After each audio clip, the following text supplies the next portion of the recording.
We have some notes for tonight that are down here. If you guys are interested in the notes, they're right here.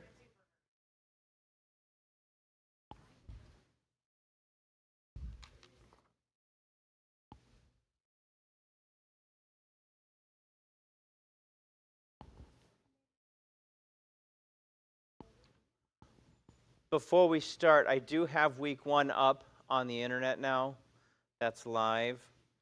I can read it a whole playlist, apologetics, on its own on our YouTube channel, and you can take a look there for it. It is up there. When we live streamed last week, the audio did not record, and but we did have it recorded on the soundboard. So I went in and I took the video and I took the audio and I tried to make it not look like a Japanese 1930s movie, and I think I did pretty good. So it looks like it belongs that way. So it's amazing what we do with the technology. So he's doing the same thing. He's both audio recording it on the soundboard and video recording it. And hopefully this time we'll actually send sound to the live stream. So that'd be, if my phone starts going off a dozen times, I'll know that it's not working. Because that's what happens. People are like, "You're not on." Okay, we'll go ahead and get started then, I guess. If you did not get the notes, we have the notes. And like I said, I do have last week's session up. That was, we spoke last week on why is there something rather than nothing? The answer is God. And we proved that that answer is reasonable. Not only is that what the scriptures tell us, but logic and reason and investigating the world around us also give us evidence that there is a God. And so we discussed that. Why is there something rather than nothing? And you could say it this way. The book of God and the book of nature agree. The book of God and the book of nature agree that the answer to why, the question, why is there something rather than nothing, the answer is God. In the beginning, God created the heaven and the earth, and then we went through and talked through all. Remember our word? We had a big word last week, syllogism, right? Syllogism is where you have premises, premises, premises, and if all these are true, we have a conclusion.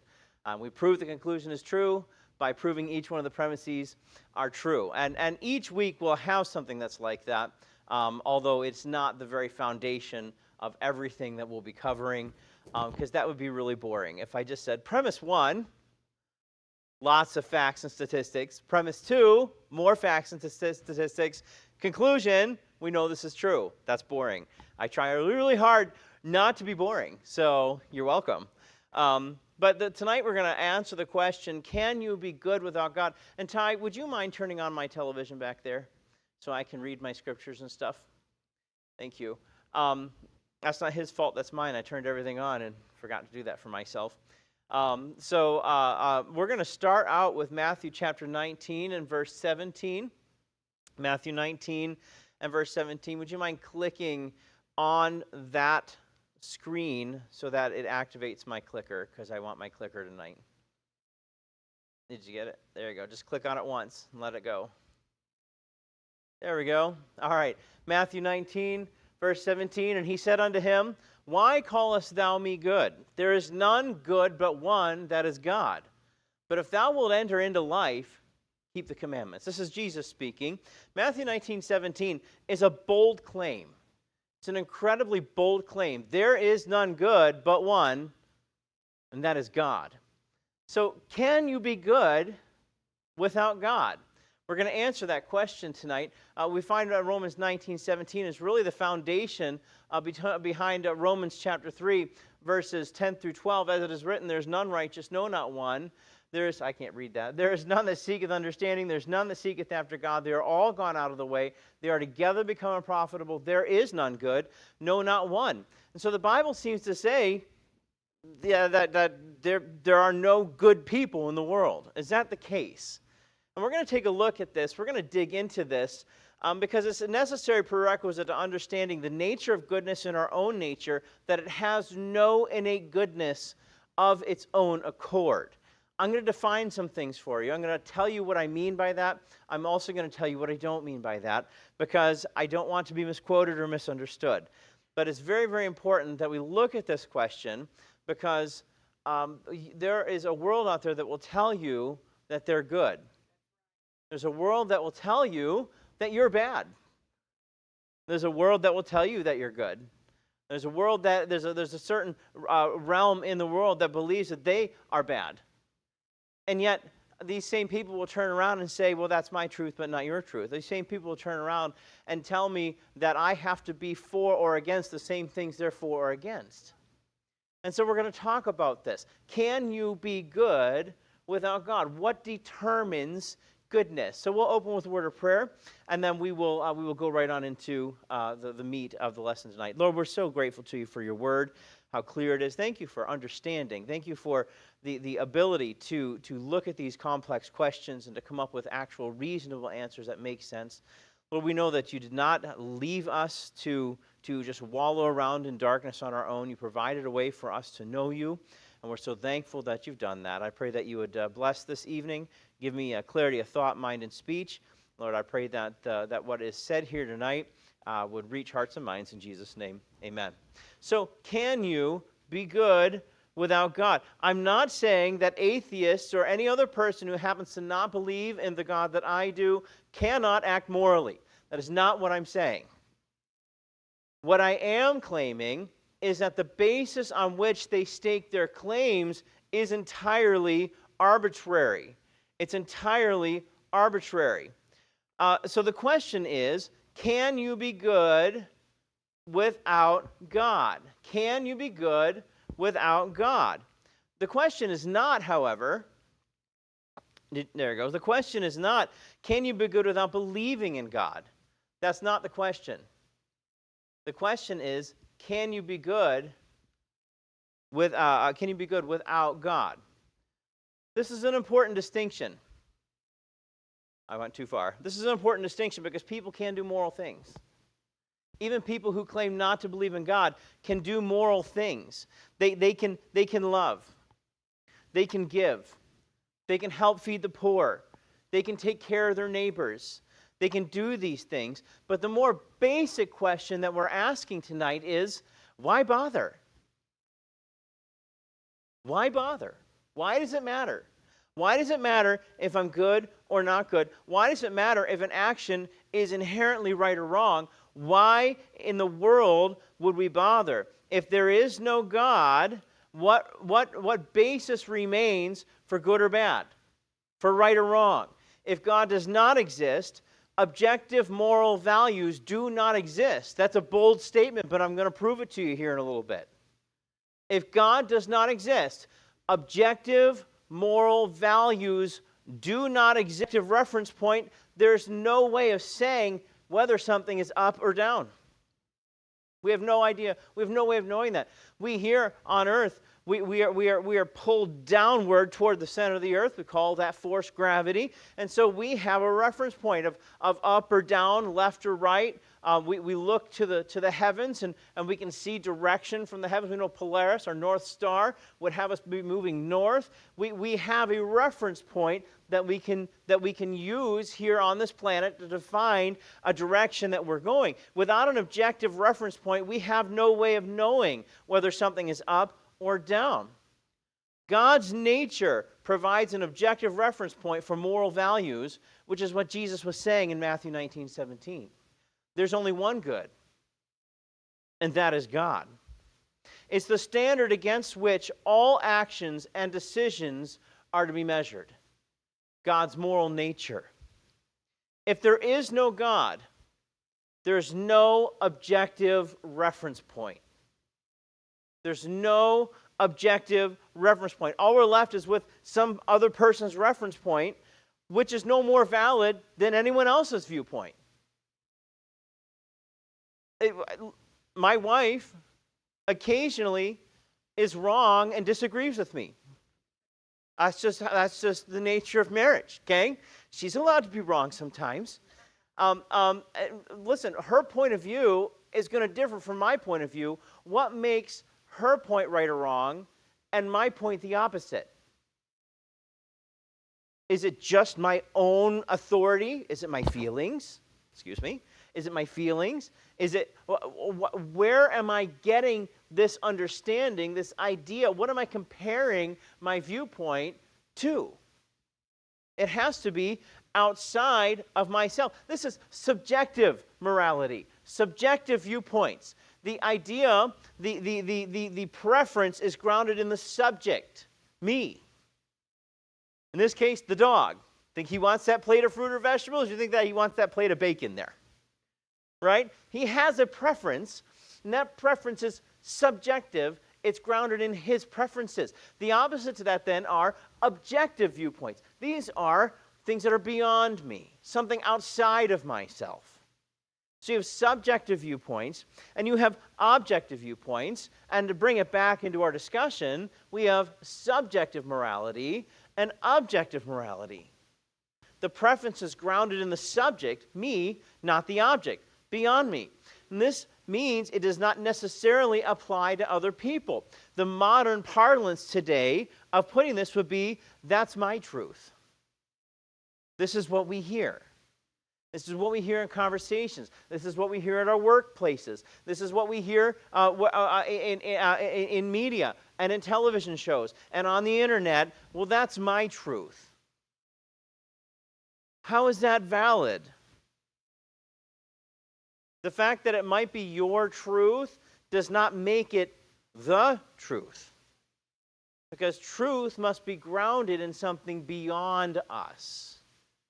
If that's true, I can walk around saying that it is not my truth that the force of gravity pulls things downward. That's not my truth. How do I know that the truth is the force of gravity pulls us downward? It has to be beyond me. That's objective. We find that out through observation and scientific discovery. We go to these things and we see through personal experience and multitude of other ways we find that gravity indeed pulls things downward. But that's not because of a subjective viewpoint. I didn't choose that that's the way things are. That comes from something beyond me. That's objective. All right, and we're talking about morality as well. I don't get to choose what is right and wrong. That's not my choice. The idea that things may be right for us to do or things may be wrong for us to do is grounded objectively. It's beyond me.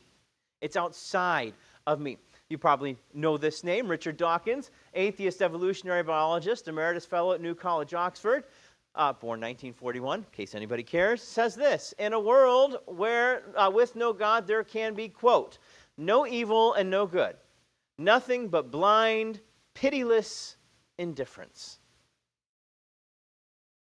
Nothing but blind, pitiless indifference.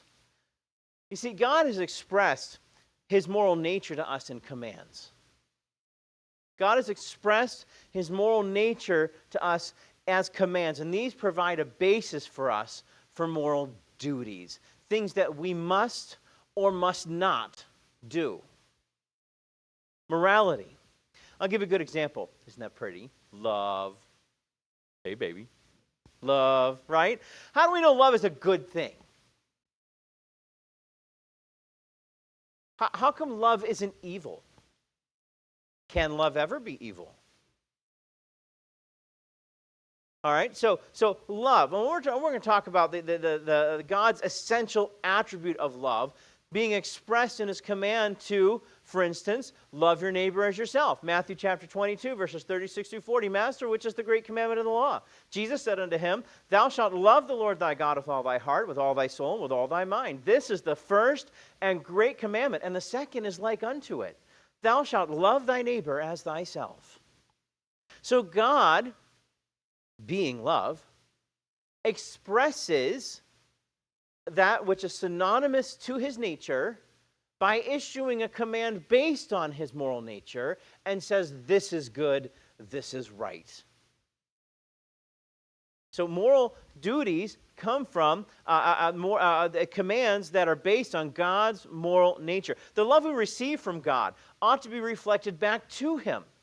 When this occurs, it also refracts to others. But it all begins and is sourced from God. Even the unsaved person, and I would dare say even the atheist, can express love. He absolutely can express love, or she can absolutely express love. But the source of love still comes from God. And the love they feel, the love they express, is a good thing, and we know it's a good thing because it's consistent with God's nature. Make sense? It's very important because this provides a foundation on which we can affirm the objective goodness of things like generosity, self-sacrifice, or equality, right? These are big things in today's world, right? Which means that we can objectively call things, such things as greed, abuse, and discrimination. Listen, I don't think there's a single person on this planet who would disagree that any of these are in the wrong category. Everybody would believe generosity is a good thing. Every person on earth would believe that self-sacrifice is a good thing. Pretty much everybody on the planet would agree that equality is a good thing. And the same could be said for all three items on the evil side as well. We agree that they are good or evil. Even our language tends to reflect this. Evil is often expressed as an alteration or reversal of reality, truth, or goodness. People are unhappy. They are illogical, dishonest, unforgiving, inhumane, unfaithful. There is injustice in the world. What are we saying? That the evil is a departure or an alteration from that which was originally good. So even this idea, this concept is that evil is something that is a violation or a perversion of that which we understand to be good. Socrates was a classical Greek philosopher, one of the founders of Western philosophy, renowned for contributions in epistemology, ethics, and logic. Lived from 470 to 390 BC. In case you don't know what epistemology is simply a word that means how we know something. He wanted to dig down to the very nitty-gritty of everything and figure out how we even knew something was for real. And so he kind of formulated the ideas of epistemology, ethics, and logic. He asks a very, very important question. Is something good because God wills it, or does God will it because it's good? Is something good because God wills it, or does God will it because it's good? That's a good question. That's a hard question. Which is it? And the truth is that really it's neither. God wills something because he is good. And that's an important distinction. Matthew 19:17, there is none good but one, that is God. And then he says, keep the commandments. Why? Because our moral duties are based on the moral commandments, which are an expression of the nature of God. Great question. God himself is the standard for moral values and absolutes. A live musical performance is the standard for a high-fidelity recording. Y'all remember the old hi-fi? How much did the old records, those of you who are old enough, I'm old enough for records, if you can believe it or not, how close to the real thing? How if you closed your eyes and we set a record player on the front of a platform, and a symphony orchestra's back here. All right, we'll tell everybody close your eyes. We're gonna one time we're gonna play the record player, and the other time we're gonna have the symphony play, and I'll bet you can't tell the difference. I'll bet you can. Right? Now, as time has gone on, we've gotten better technology, digital recording, and stereophonics and such. And so now it might be pretty close to being more difficult today. What tells me that today's modern recordings are in any way better than the old Victrolas used to be? By comparing it to the live performance. There's a standard there. The musical performance is the standard for a high-fidelity recording. The more recording sounds like the original, the better it is. Similarly, the more closely an action conforms to God's moral nature, the better it is. And this brings up something, before I get into my next point, that really just now occurred to me. That means that if we're going to live as morally good as possible, we had best have as detailed an understanding of our God as we possibly can. We cannot expect to live off of the Sunday school lessons of 20, 30, 40, 50 years ago and spend no more time learning about our God and expect our moral compass to stay righted. This is why Bible reading and prayer is so important in a Christian's life. You can't just rely on everything you knew and the lists and being able to quote all 66 books of the Bible in order. You need to know about the author of this book, because that's what you're judged by. That's what moral goodness is, consistent with his nature. So if atheism is true then, if atheism is true, there is no ultimate standard. There can be no moral obligations or duties. Who or what would lay such duties on us? No one. There is no higher power. There is no supernatural being. There is nothing in this earth that impels upon human nature generally the idea of right or wrong, goodness or evil. That comes from somewhere else. Humans then would just be accidents of nature, highly evolved animals. The problem is that animals have no moral obligations to one another. When a man forces himself on a woman, we cry rape. But when a rooster forcibly mates with a hen, we don't. Why? Why? When a cat kills a mouse, it isn't murder. Why? Because the animals do not have a moral component to them. When you see the slow motion videos in the National Geographic of the lion tearing up the gazelle, we don't charge him with manslaughter, right? In fact, the very title, manslaughter, right? Has man in it. We even differentiate us from the animals in our speech, and we don't even think about it, right? That's not murder. There's no moral component there. If God doesn't exist, we ought to view human behavior in exactly the same way. Under atheism, no action should be considered morally right or wrong. But the problem is, good and bad, right and wrong do exist, and we know it. Now, we may disagree on what the finer points of it is, but every one of us would say that is right or that is wrong about certain things.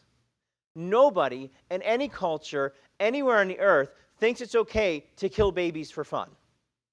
We would all say that's... Now, we might do it in some culture to appease a false god, but there's a reason for that at that point. But it's not for fun. Nobody believes there's no such thing as right or wrong. They may claim it, but they don't actually. They don't actually. Romans chapter 2. Verses 14 and 15, for when the Gentiles, which have not the law, do by nature the things contained in the law, these, having not the law, are a law unto themselves, which show the work of the law written in their hearts, their conscience also bearing witness, and their thoughts the mean, while accusing or else excusing one another. And we're going to get to that last point here a little bit later. But we all have a conscience. We all have something inside us that says this is right or wrong. Where does that come from? It's not molecules. You can't cut me open and find my conscience. It's not in there. That means it comes from outside me somewhere.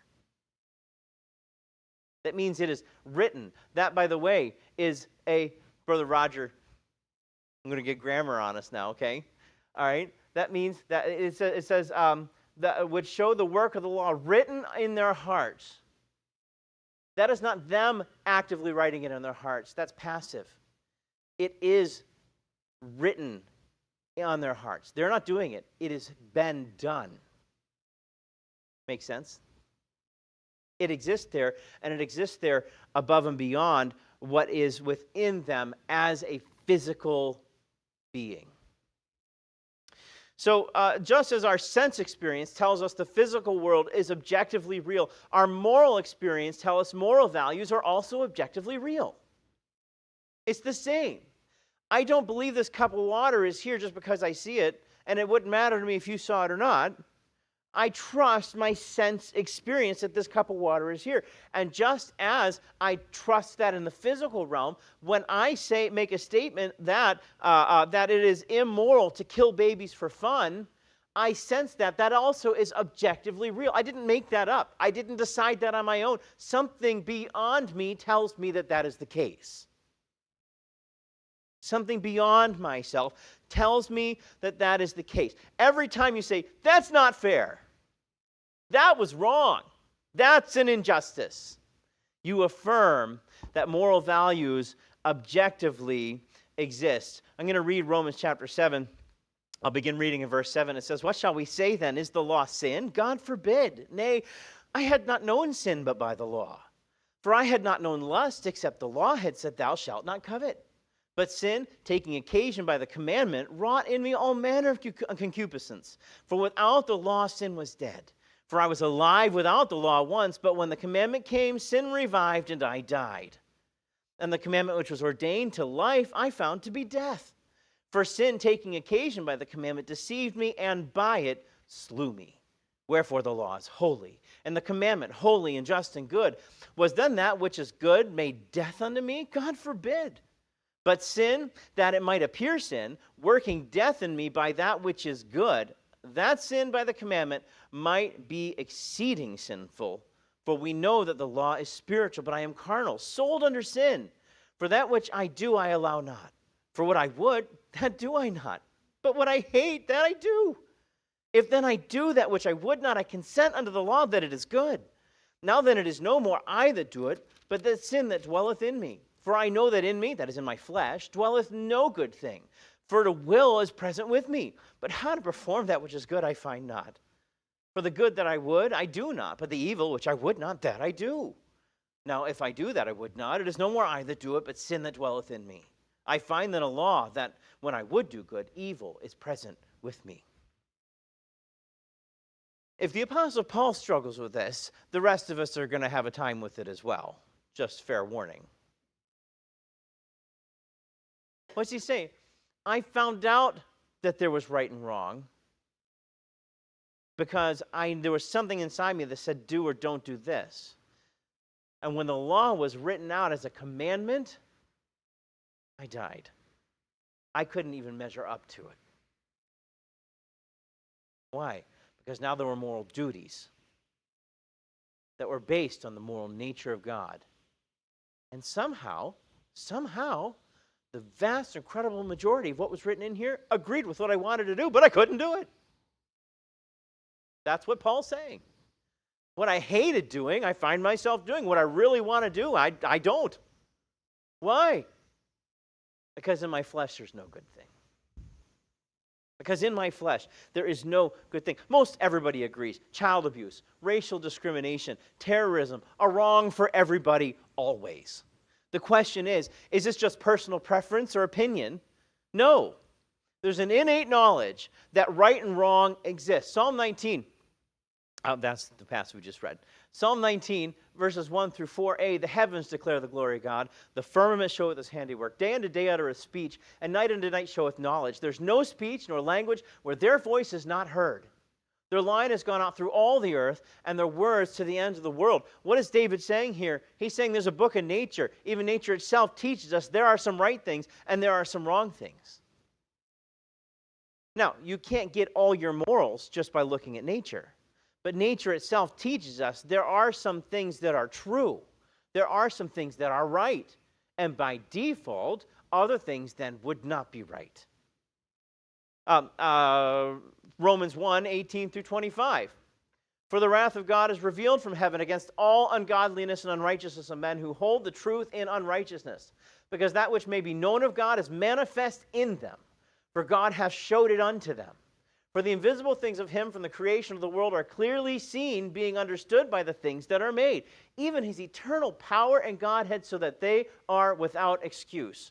Because that when they knew God, They glorified him not as God. Neither were thankful, but became vain in their imaginations, and their foolish heart was darkened. Professing themselves to be wise, they became fools, and changed the glory of the uncorruptible man and to birds and four-footed beasts and creeping things. Wherefore God also gave them up to uncleanness, to the lusts of their own hearts, to dishonor their own bodies between themselves, who changed the truth of God into a lie, and worshipped and served the creature more than the Creator, who is blessed forever. Amen.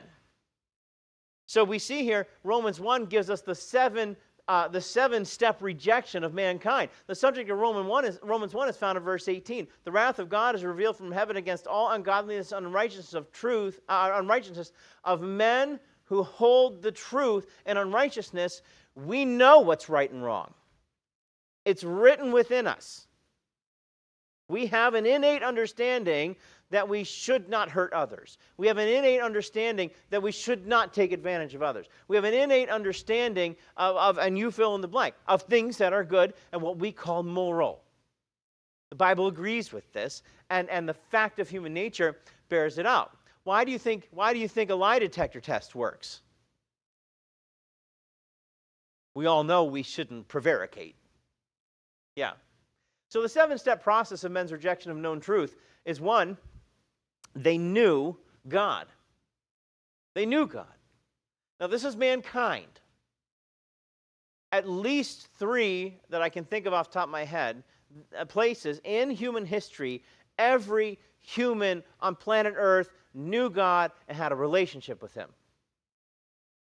Adam and Eve in the garden, Noah and his family, and then in the book of Acts it says that they got the gospel to the entire known world. So they probably didn't have a relationship with God, but the gospel was spread out to every known place that people inhabited, according to the book of Acts. So they knew God.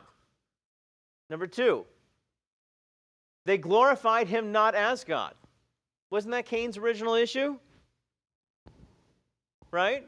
Well, I know God said bring a lamb, but I'm going to bring him the best of my fruits and vegetables, right? They glorified him not as God. Number three, they were not thankful. Does that describe our generation today or not? They were not thankful. Number four, they became vain in their imaginations. They became vain. That word vain there means worthless. The things that they dreamed up were of no value. Became vain in their imaginations, in their plotting, in their schemes, in their thought processes. And number five, the foolish heart is darkened. The word foolish there doesn't mean silly. It means God rejecting. The fool has said in his heart, there is no God. The foolish heart is darkened. Number six, they reject the wisdom of God, became fools, and declared themselves wise in God's stead. And then number seven, there it is, they worship creation instead of the Creator. And that's where we're at in our modern society today. I am for taking care of the planet. Absolutely. I am for saving the whales and the owls, and I'm for saving the trees, and I'm for not polluting all the waters. I'm for those things. But I don't worship it. And I personally believe, this is not in my notes, you're welcome. I personally believe that modern-day environmentalism is a perversion of the direct command of God that he put into mankind to till and tend the earth. And since they no longer desire to worship their Creator, they worship the creation instead. They worship the creation instead. Michael Ruse, atheist philosopher of science, teaches at Florida State University, says this: the man who says it is morally acceptable to rape little children is just as mistaken as the man who says 2 + 2 = 5. Just as mistaken. I don't disagree. But what standard is he basing his morals on? What standard is he basing his morals on? You see, a moral law implies a moral lawgiver. A moral law implies a moral lawgiver. Matthew 5:48, be ye therefore perfect, even as your Father which is in heaven is perfect. That's a moral law that has been given by the moral lawgiver. Jesus said those words. There is a moral law giver. We don't like to think of this because that means we're accountable to some outside objective moral authority, which means we cannot live any way we choose, and that's modern day heresy. So we would rather pretend, we would rather nurse our darkened hearts, we would rather make ourselves wise and worship the creation, pretending our Creator does not exist.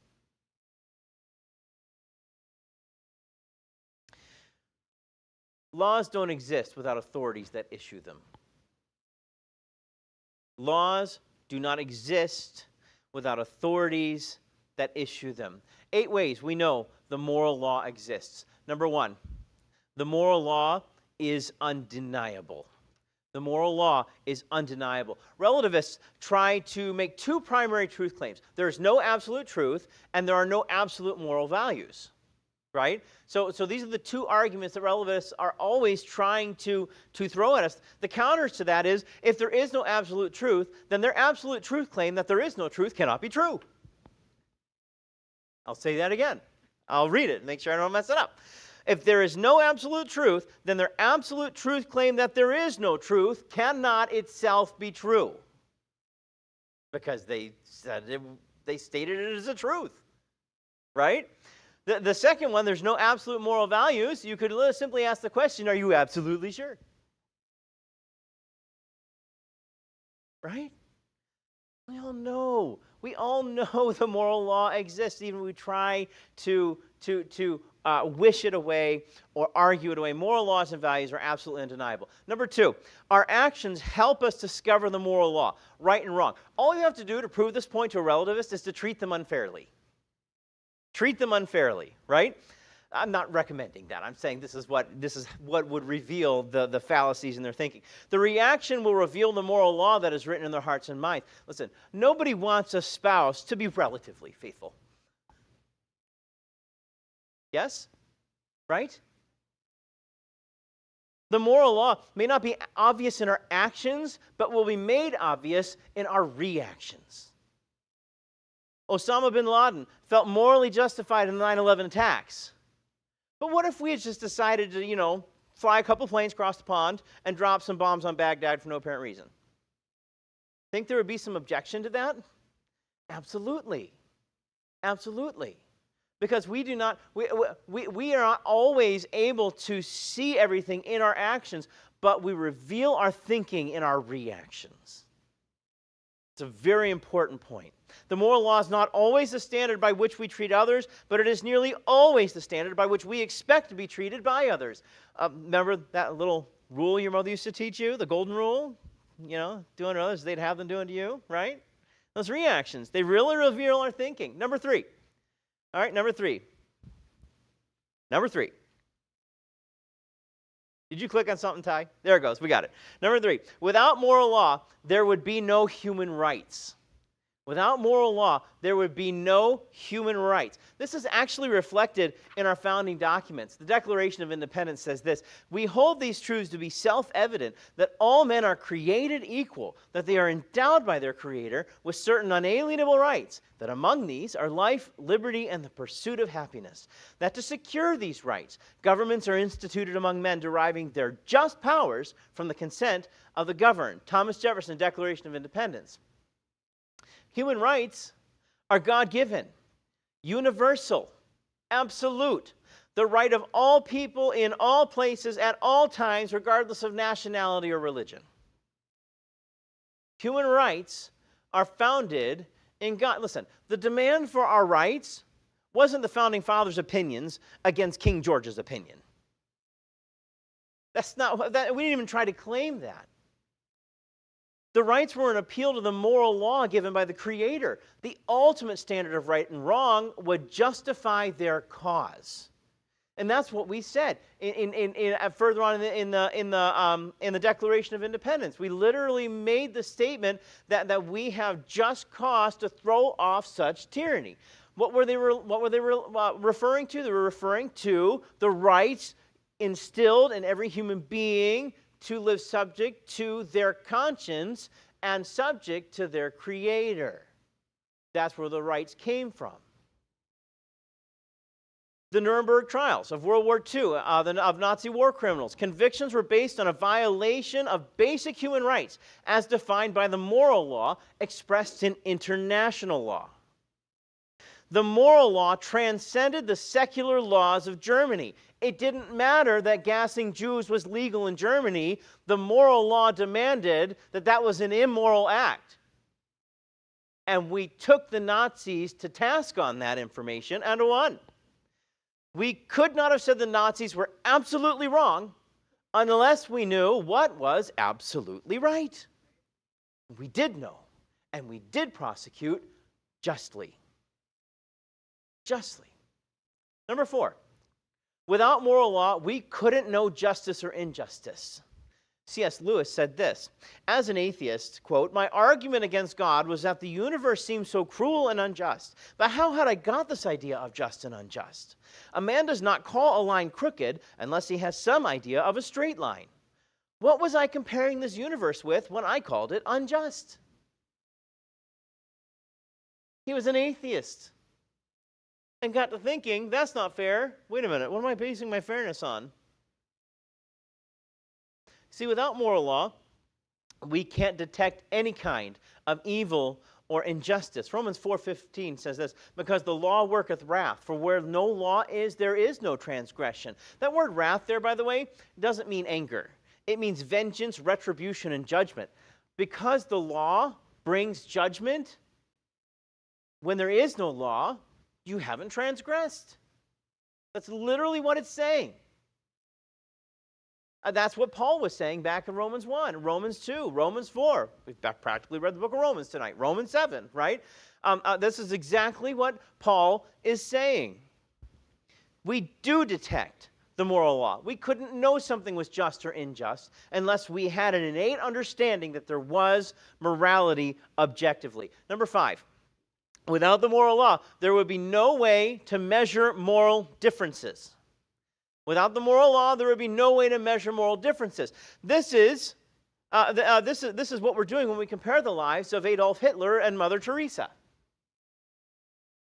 One, we look and we despise the actions he did, and the other, we look and we are in awe of the actions she did. Why? Because we appeal to an absolute standard beyond both of them. Beyond both of them.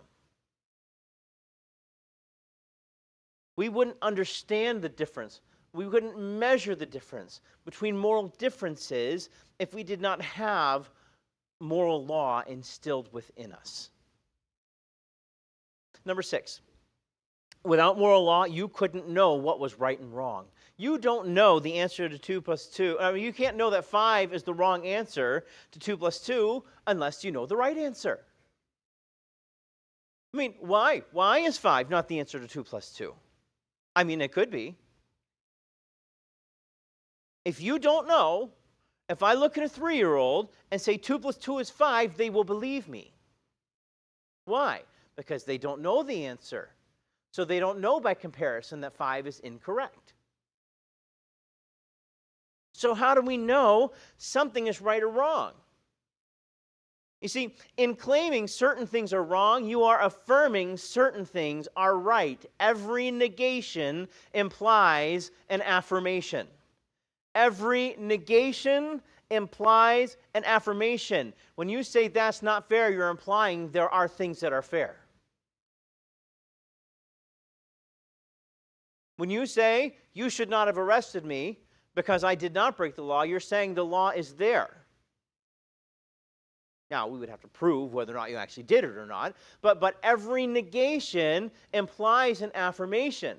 By me saying that's not fair, by me saying that's not just, I am implying the inverse to be true.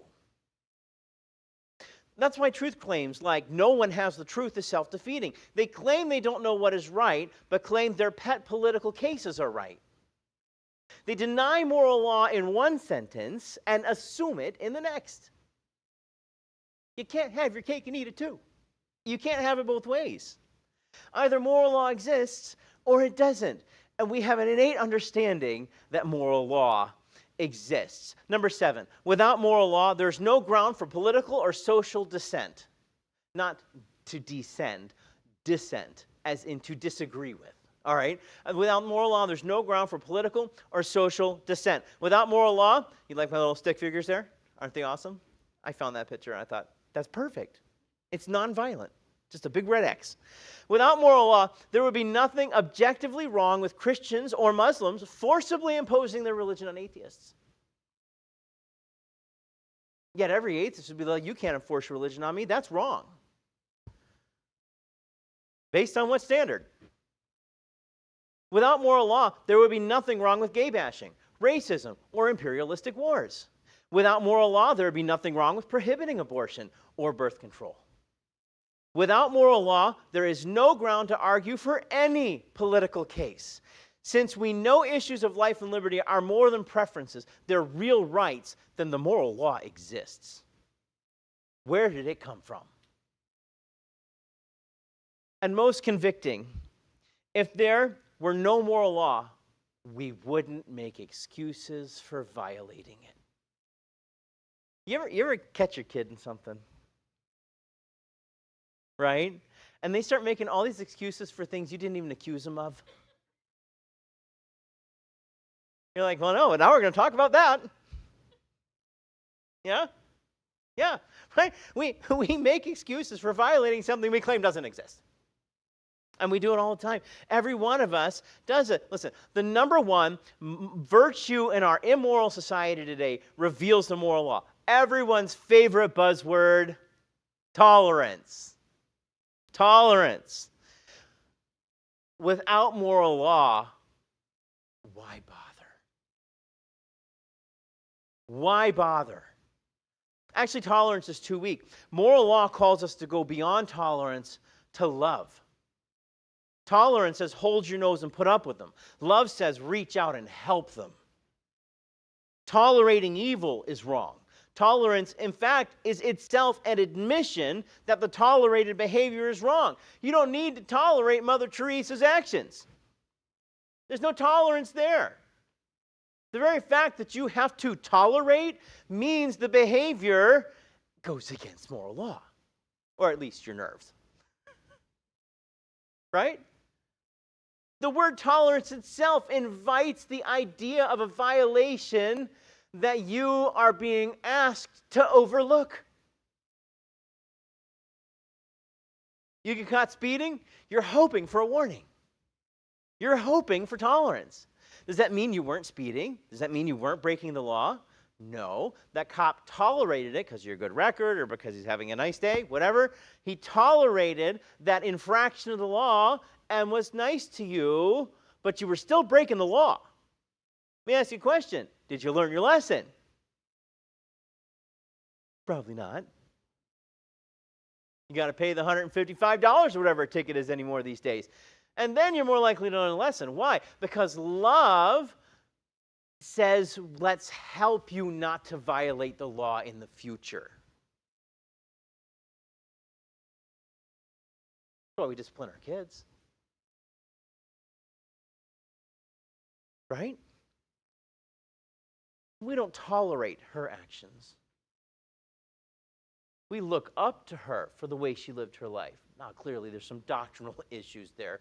But the actions that she did were of the highest moral fiber. Go working with lepers puts me to shame. We're not tolerating Mother Teresa's actions.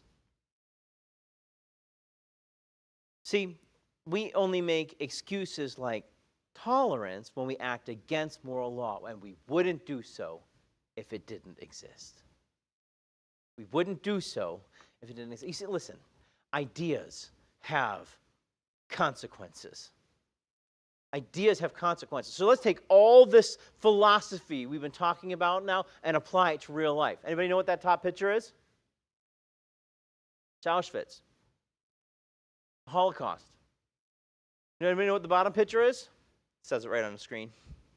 It's the Scopes trial. It's the Scopes trial. For the mat. I thought we were talking about morality. We are.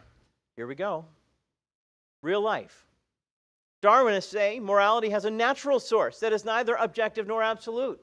Hitler used Darwin's theory of natural selection as philosophical justification for the Holocaust. The 1925 Scopes trial concluded Caucasians are the highest type of all man. Listen, this violates Scripture, Genesis 1:27, Acts 17:26 and verse 29, Galatians 3:28, and a host of others. Not only that, it actually contradicts our Declaration of Independence too. All men are created equal. Now, I know some of those men held slaves. And they shouldn't have. That was a violation of moral law. But their cultural faults does not negate the truth of the moral expressions. And we have got to stop acquiescing to our culture's ad hominem attacks on our founders and saying because they had some things that they were two-faced about, that everything they say is wrong. That's ridiculous. That's absurd. That's absurd. An attack ad hominem means you tear down the person so that his expressions are no longer believable generally.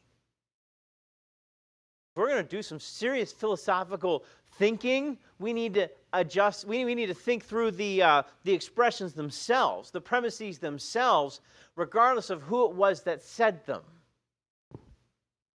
Regardless of who it was that said them. Peter Singer, smart man, professor, Princeton University, said this. Hold on to your hats. The life of a newborn is of less value than the life of a pig, dog, or a chimpanzee. Anybody looking to send their kids to Princeton, that's what they're teaching these days. He believes parents, in his printed works, believes parents should be allowed to kill their babies up to 28 days after birth.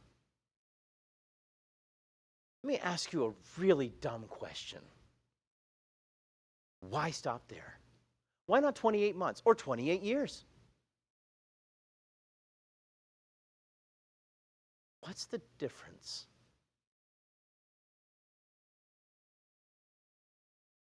So the moral argument goes like this. The moral argument for the existence of God holds up under scrutiny. Premise one, here's our official syllogism. We made it. If God does not exist, objective moral values and duties do not exist. Objective moral values and duties clearly do exist. Conclusion, God exists. You see, atheism fails to provide a foundation for the moral reality everyone experiences every day. The existence of objective morality points us directly to the existence of God. So the answer to the question, can we be good without God? The answer is no. Since God is the very source of all goodness.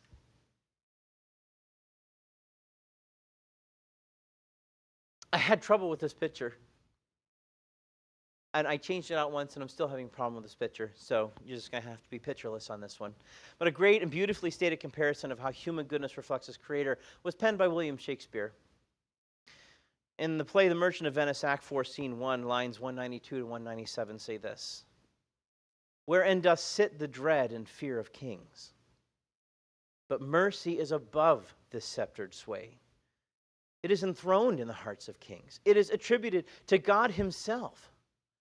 And earthly power doth then show likest God's, when mercy seasons justice. Shakespeare is saying in our modern vocabulary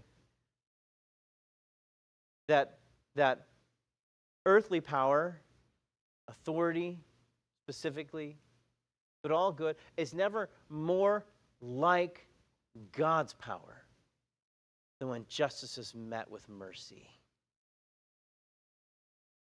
When justice is met with mercy. Justice, seasoned by mercy, is an expression of God himself. Literally, love in action. The demand of justice was that your sin had to be paid for.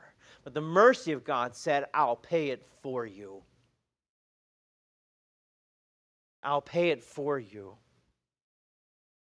What were those three good qualities? Self-sacrifice, We have a God that self-sacrificed. Generous? I don't know. I will be your father, you will be my son. I don't know how much more generous it gets than that invitation right there. Yeah. Mercy said, I'll pay it for you. So that is that. Do we have any questions?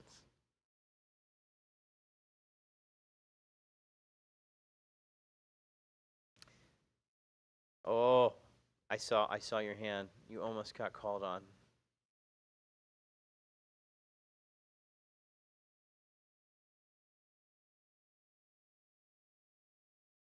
Mm-hmm.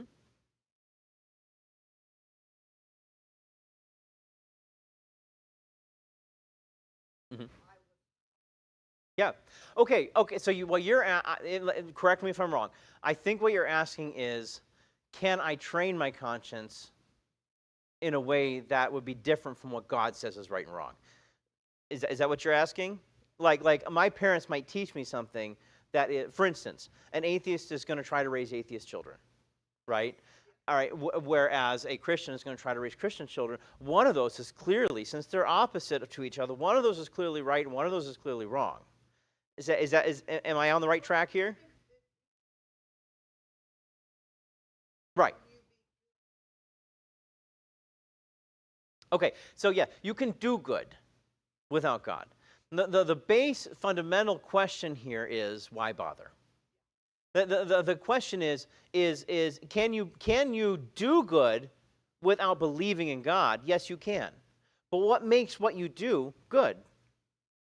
Right? What makes what you do good? Right. Why in the world do we have any reason to call saving a child from a burning building a good thing?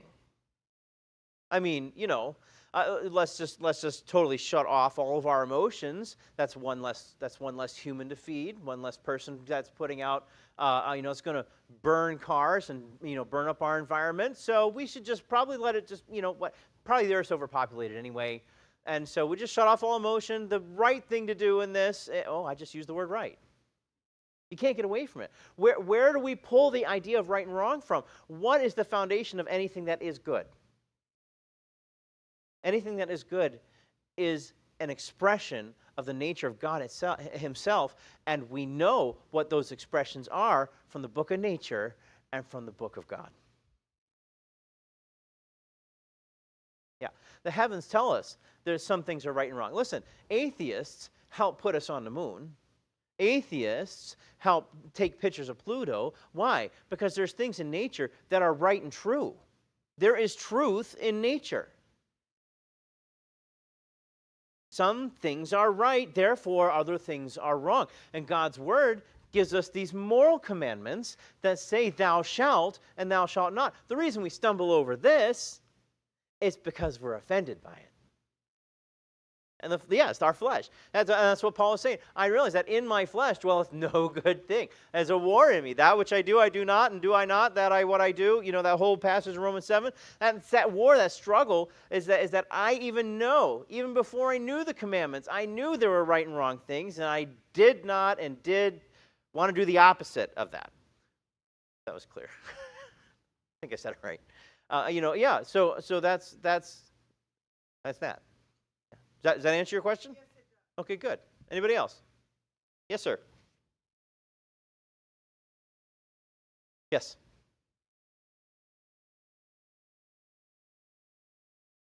Excellent. If you're talking specifically the Declaration of Independence, which is what we were talking about in our talk, all men are created equal, endowed by their Creator with certain inalienable rights: life, liberty, and the pursuit of happiness. So those are the three items that were identified by Jefferson and his cohorts back in the Enlightenment era that were important. You have the right to life. Every human being has the right to life. You have the right to liberty. Every human being has the right to liberty. Now remember, I know these people held slaves. I know they did. I will not argue that fact. But it doesn't alter the truth of the premise that all men are created equal in their ability to live free. And then the pursuit of happiness. We're all created equally in the right to pursue what makes us happy, as long as it doesn't infringe on others' rights. Right? Yeah. We can get into a whole other discussion there. Right? That's why you can't speed just because it makes you happy. Right? Because you could kill somebody else. Right? Yeah. So the pursuit of happiness, and I would define happiness as that which is pleasant to us. It does not violate the rights of others. Yeah. Sure.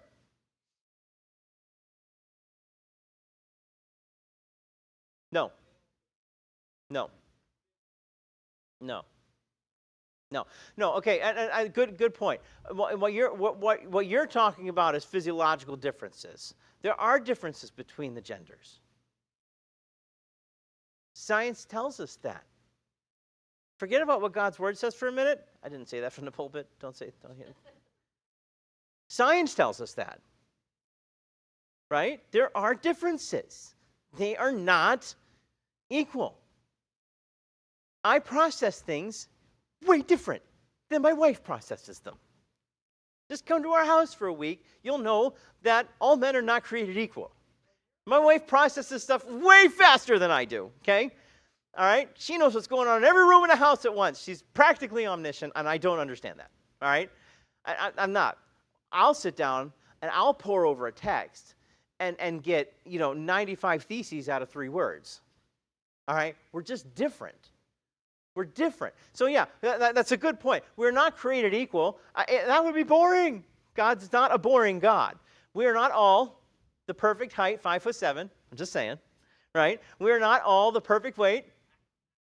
I'm just saying, that's true, right? We're not all the same hair color, the same eye color. We're not all created the same, but we all created with equal rights. We are all. Now listen, and I know I heard you groan. We have perverted that phrase. We have perverted that phrase, right? It's not as in the ERA necessarily. Okay, that's not what I mean by that. The rights were specifically and deliberately defined as life, liberty, and the pursuit of happiness. Now, that's what, listen, we're not created equally. We're not all given the equal rights to the same income. We're not all given equal rights to the same amount of land. We're not, so that's not what we mean by equal rights. We're talking about the fundamental, objective rights endowed upon every human being that has ever lived on planet Earth, and those are life, liberty, and the pursuit of happiness. Yeah. Yeah.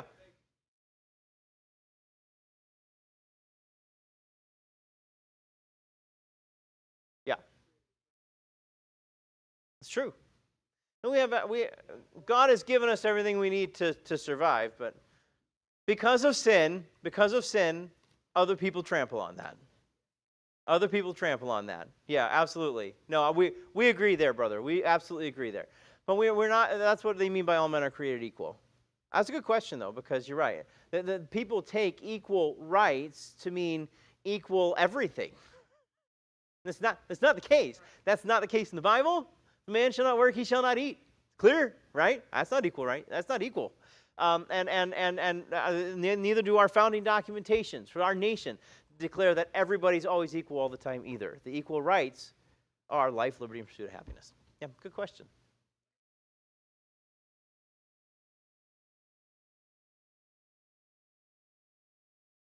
Yeah. Well, because we got to go. I'll say this and then we'll go. Because the federal government wasn't supposed to be the ones handing out property. That's why we have 50 independent sovereign states. But that's a whole nother discussion that we don't have time for tonight because there's people out in the hallway.